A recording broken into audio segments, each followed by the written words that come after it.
Hello friends, welcome back to the YouTube education. अब ये हम आज की वीडियो है, उसमें मुद्रास्फीति का दर कैसे ज्ञात करते हैं और सामान्य सूचकांक, इससे संबंधित दो छोटे छोटे सवाल करेंगे। वो हमारे एग्ज़ाम में 2 मार्क्स के अंदर हो सकते हैं या 1 मार्क्स में भी हो सकते हैं। मुद्रास्फीति का दर ज़्यादातर 1 मार्क्स में पूछा जाता है। तो सेक्शन बी और सेक्शन सी के लिए हमारे दो इम्पोर्टेंट सवाल हैं। तो 2015 तथा वर्ष 2016 के थोक मूल्य के सूचकांक क्रम से 150.2 तथा 165.7 है। इन दोनों वर्षों के सूचकांक उपयोग के द्वारा मुद्रास्फीति का दर ज्ञात कीजिए। यह हमारा 7वां क्वेश्चन है पहले में से। तो यह हम इसको लिखेंगे। उदाहरण 24 का ये 7वां क्वेश्चन है। और हम पेज नंबर की बात करें तो पेज नंबर 44 है। यहाँ पे क्या क्या दिया हुआ है, मुद्रास्फीति का बोला है। तो पहले हम मुद्रास्फीति का दर का सूत्र लगाएंगे। तो मुद्रास्फीति का दर, सूत्रों की लिस्ट में हमने इसका सूत्र लिखाया हुआ है, वहाँ देख सकते हैं, या फिर हम दोबारा यहाँ लिख रहे हैं। अभी चालू वर्ष का थोक मूल्य का सूचकांक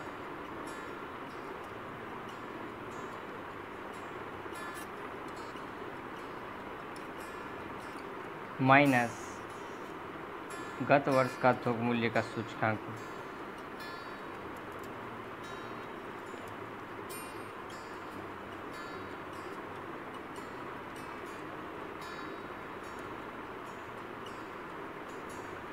बटे गत वर्ष का थोक मूल्य का सूचकांक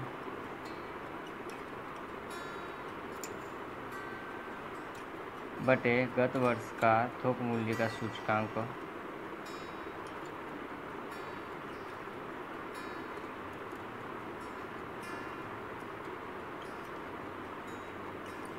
गुणा में हम क्या लिखेंगे, 100 लिखेंगे। इस तरह से हमारा इसका सूत्र होता है। अब हम किताब के अंदर देखते हैं तो यहाँ पर लिखा हुआ है कि चालू वर्ष का थोक मूल्य का सूचकांक और गत वर्ष का थोक मूल्य का सूचकांक दोनों है।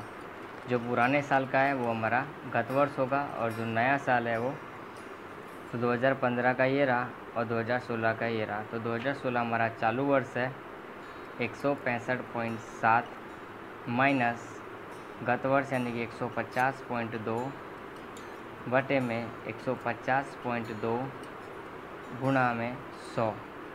हम इसका माइनस करेंगे तो 165.7 माइनस 150.2 करते हैं तो 15.5 हमारे पास मिलेगा।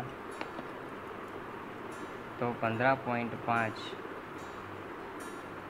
बटे में 150, 150.2 गुणा 100 करेंगे तो हमारे पास में आएगा क्या, 15.5 गुणा 100 बटे 150.2 10.32%। तो ये हमारा मुद्रास्फीति का दर है क्या, 10.32% है हमारा मुद्रास्फीति का दर होगा। अब इसी प्रकार का एक छोटा सा एक क्वेश्चन है, और भारित औसत पर है। यदि तीन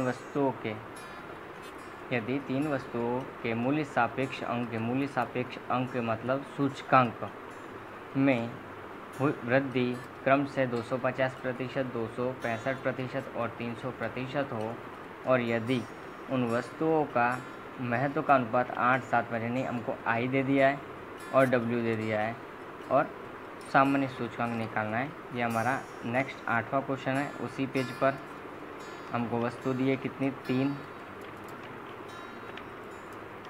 तो वस्तुओं को लिखेंगे हम यहाँ पर क्या, ए, बी और सी। तो पहले वस्तु ए, बी, सी, उसके बाद में हमको सूचकांक लिखा हुआ है तो सूचकांक लिखेंगे। उसके बाद में डब्ल्यू, और लास्ट हमारा कॉलम रहेगा आई डब्ल्यू का।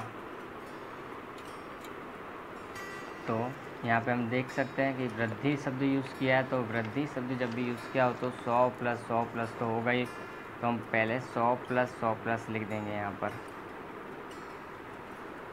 वृद्धि है अकेला, इसके लिए।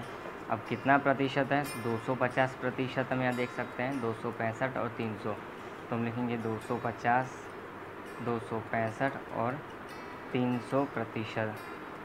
अगर इनको हम प्लस करते हैं तो हमारे पास में कितना आ जाएगा, 350, 365 और 400। महत्व की बात करें तो हमको 8, 7, 5 तीनों का क्रमशः दिया हुआ है। बस इस तरह की सूचना है और हमको इसका सामान्य सूचकांक निकालना है। तो इन दोनों का हम गुणाकार करेंगे पहले तो 350 गुणा 8 तो हमारा होता है 2800। फिर 365 हमारा गुणा 7 है, वो होता है 2555। और लास्ट में हमारा 5 4 20 यानी कि 2000 प्लस करेंगे तो आएगा 7355। तो 7355 इसका टोटल करेंगे 8 और 7 15 और 5 20 होता है। और अब हम क्या निकालेंगे, सामान्य सूचकांक।